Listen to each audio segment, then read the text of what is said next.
नागपूर मेट्रोने पहिला टप्पा यशस्वीपणे पूर्ण करून आणि दुसऱ्या टप्प्याचे काम सुरू ठेवून आता तिसऱ्या टप्प्यात मोठा तांत्रिक बदल करण्याची तयारी केली आहे।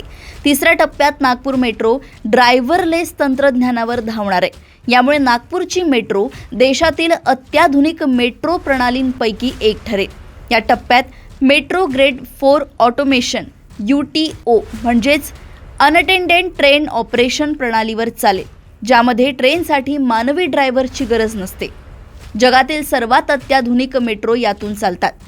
चरण 3 ची सविस्तर योजना जुलै 2025 पर्यंत अंतिम होणार आहे।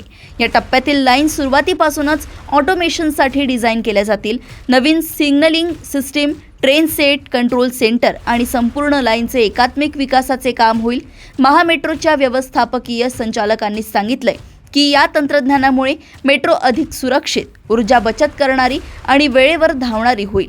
तिसरा टप्पा पूर्ण झाल्यावर नागपूर देशातील काही निवडक शहरांमध्ये समाविष्ट होईल, जिथे पूर्णपणे ड्रायव्हरलेस मेट्रो चालते।